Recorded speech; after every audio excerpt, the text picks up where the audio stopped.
Hello and welcome to New Frontiers on CCTV International. I'm Ji Xiaojun in Beijing. And today we're continuing with our series about the great warlord of the Three Kingdoms period, Cao Cao. Now, his victory in the Battle of Guandu in 200 AD left Cao Cao in control of northern China. His subsequent appointment as prime minister by Emperor Xiandi made Cao Cao the most powerful figure in the territory of Eastern Han. For several years, Cao Cao was able to focus on new political and military program and to introduce plans for economic reform. Ultimately, he set his sights on expanding his influence across the rest of the country.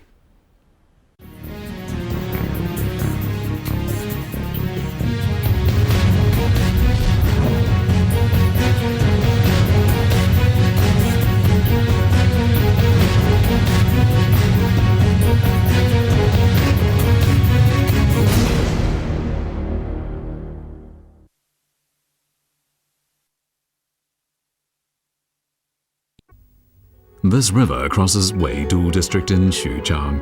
Cao Cao used the river to ship provisions to the Yingshui River and onto the Huaihe River. It was because Cao Cao was able to ship provisions farther and farther that he was able to wipe out his enemies one by one. In the year 204 AD, Cao Cao's ships gained access to the Baigou River, and this made it possible to sail directly to Jizhou, from where his troops could attack Hebei. In August of the same year, Cao Cao occupied Yechang. With the Yellow River Basin under his control, he set his sights on the rest of the country.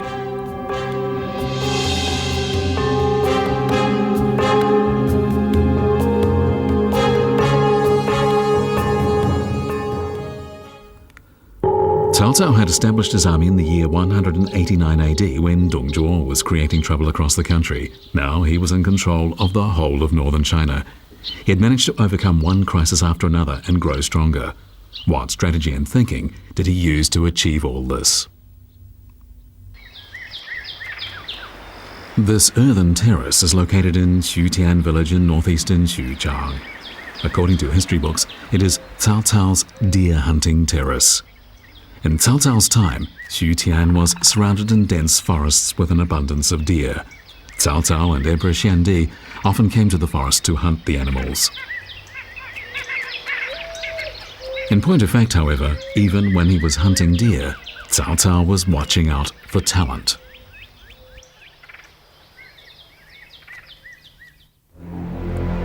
When Cao Cao and Yuan Shao were locked in the Battle of Guandu, there was a dramatic turn of events. Yuan's top advisor, Xu You, defected to Cao Cao's side.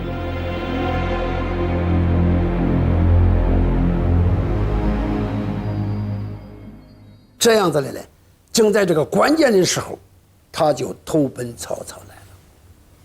投奔曹操了，曹操正吃马脚，还没有连鞋都没有穿，是吧？一说是徐攸来了，哎呀，那么曹操高兴的就赶快出去不穿鞋，赤裸脚就出去来迎接。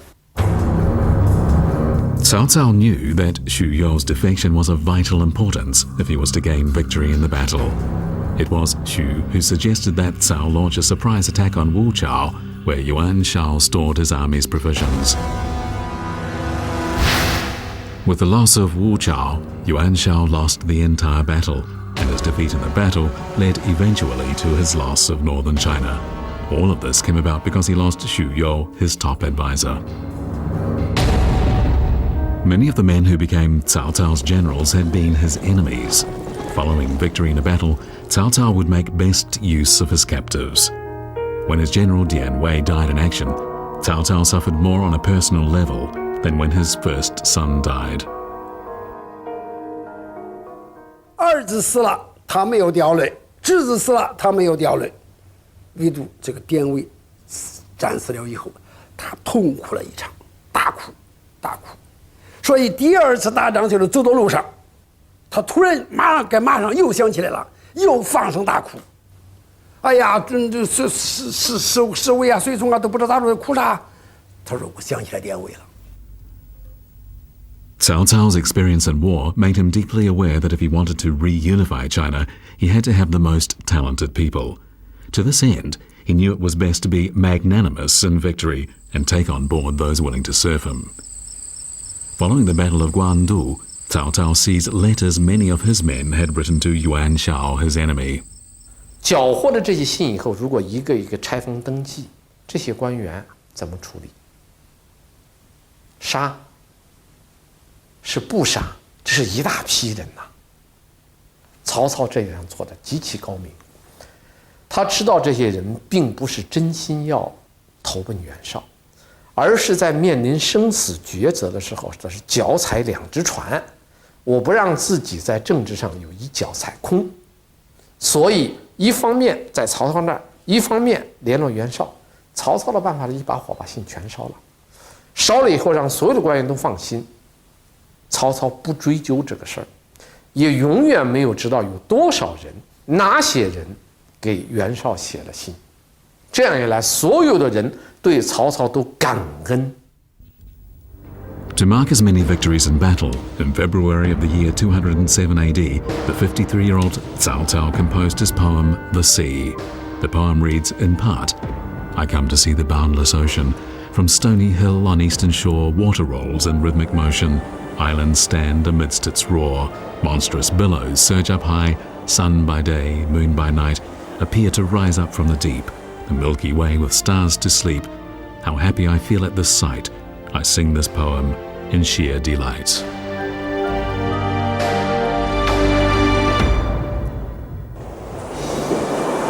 One of those particularly taken with Cao Cao's The Sea was Mao Zedong.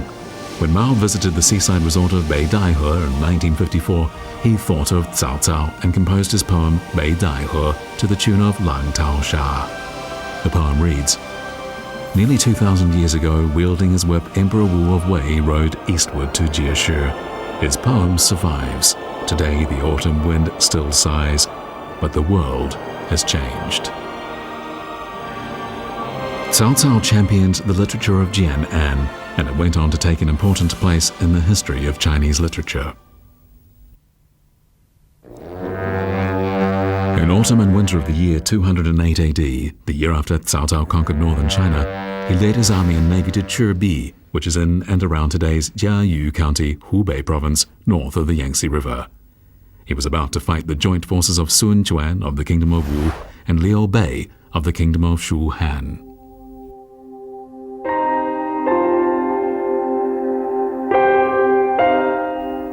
Cao Cao's famous poem, A Short Song, written during a moonlit night, expresses his love of talent.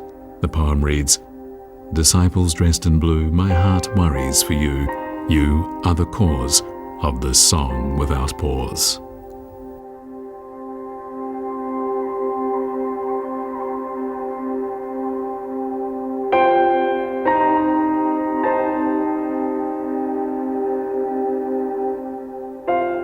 《曹操短歌行》中间开篇两句就是对酒当歌，人生几何。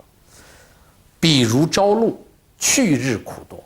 他就认为人生非常短，就像早晨的露水，很快就干了。在这么一个短暂的人生中间，要想干出一番事业来非常难。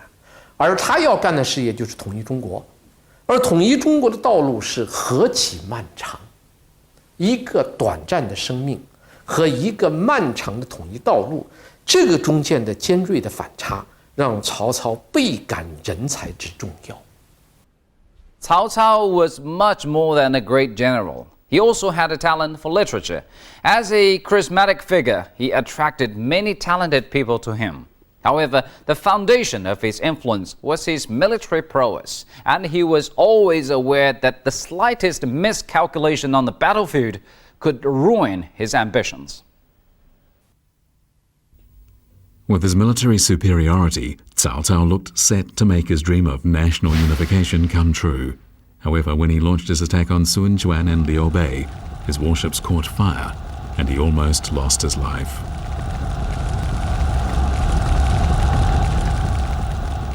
Historians see the defeat at Chirbi as Cao Cao's biggest error. It was a mistake that cost him the opportunity to unify China, and it gave rise to the situation that saw China divided into the three kingdoms of Wei, Shu Han, and Wu. It is known that Cao Cao led a relatively simple life. It is said, for example, that his clothes and bedding were 10 years old.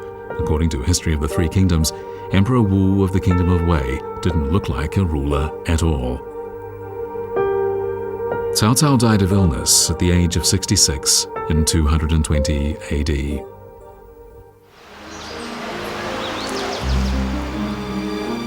This is an earthen terrace in Fanchang Town in Linying County, Henan Province.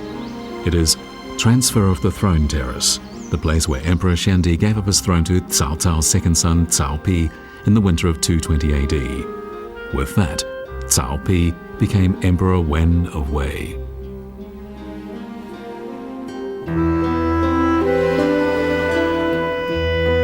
In a grand ceremony, Emperor Xiandi handed over the throne to Cao Pi and established the Kingdom of Wei. This marked the end of the Han Dynasty, which had lasted more than 400 years. It was the beginning of the Three Kingdoms period. The transfer of the throne from Emperor Xiandi to Cao Pi is described in the inscription on this tablet known as Statement on the Transfer of the Throne. The tablet is known as the Three Wonders Tablet due to the high quality of the stone, the beauty of the calligraphy, and the quality of the text. Today, this tablet that bears witness to the beginning of the reign of Emperor Wen of the Kingdom of Wei stands in the grounds of a primary school.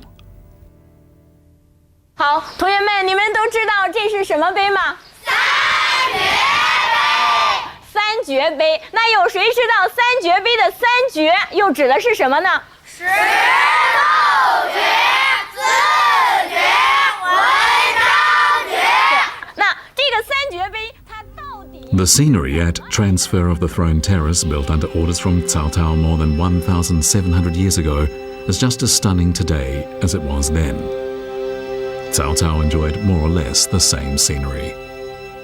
Clearly, Cao Cao lived an heroic and legendary life. But where is his tomb?